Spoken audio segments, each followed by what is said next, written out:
So I was born at St. Rita's Hospital in Sydney in 1955. I grew up on Weedner Drive there across the street from the Irving Oil and the Co-op building supplies there in Sydney River at the city limit. When I was a kid, I just buried myself in my dad's basement. My dad was an audiophile way before his time, because he built these amazing brick enclosure speakers that have got way more bottom end than any back seat of any car with two 12-inch speakers in it that you're ever going to hear.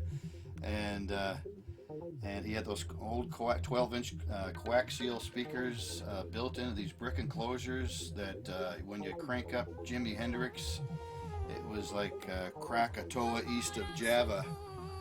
It just shook the house.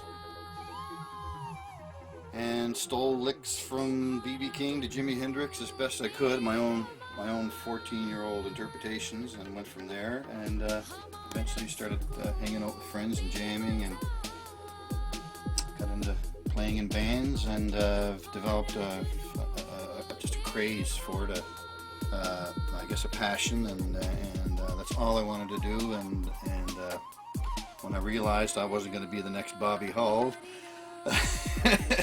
at a very young age, that was it, and that was all music for me. And so yeah, I eventually began to make my living from it. And do you remember your first band, John? Well, my first time on the road was with a band called Meadow. Many people know Ralph Dillon, the late Berkeley Lamy, Peter Cotter.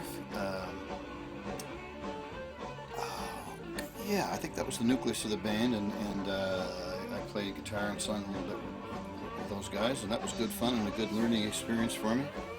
And then I spent some years, of course, with Sam Moon. And of course, we all know that Sam Moon's been at it for a long time, and he's a seasoned pro, and even at that time, he was one of the Fred Tommy heroes of my Sam Moon Matt Mingle with Universal Power.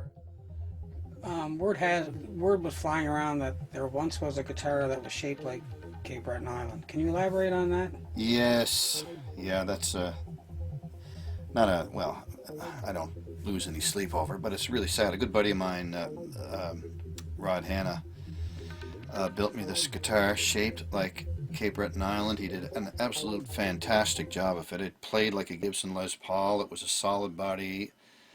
I think maybe mahogany, I'm not sure, but it had two humbucker pickups and hardware and electronics, just like a Les Paul. It was a beautiful neck, and my name in gold Electroset, and I was so proud of it. And I was doing a show in Yellowknife, Northwest Territories, about a year after I got it, and I got all involved and left it in the dressing room. Someone busted into the dressing room, and I haven't seen it since. And that's probably that's 20 years, over 20 years ago. And so, it's a little lesson in life. Take good care of the things that are close to you. Guitars come, guitars go. But this had personal, sentimental value, and I was really sorry to see that go. And I realized later in life that a college degree couldn't have come in handy. John Campbelljohn has been entertaining people all over the world for a long time. His extraordinary guitar playing and songwriting abilities has accumulated many awards and as well many nominations. The music business can be very challenging at times. Musicians are faced with long hours and long days on the road, but their commitment to their art is phenomenal. And John Campbelljohn is a phenomenal musician. Caper Music, in association with Caper News, would like to thank John Campbelljohn for inviting us into his home.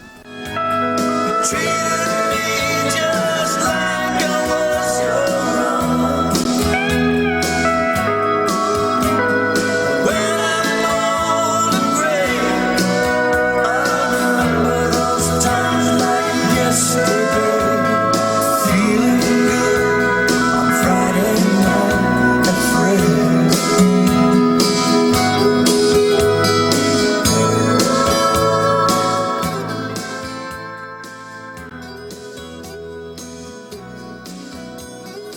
In appreciation for Mr. Campbelljohn doing this interview with Caper Music, Caper Music would like to ask the YouTube audience, if you have seen this guitar and know of its whereabouts, please contact Caper News at this email address, capernews@gmail.com. Closing credits background song, Friday Night at Fred's, from John Campbelljohn's debut album, How Does It Feel, recorded in 1993.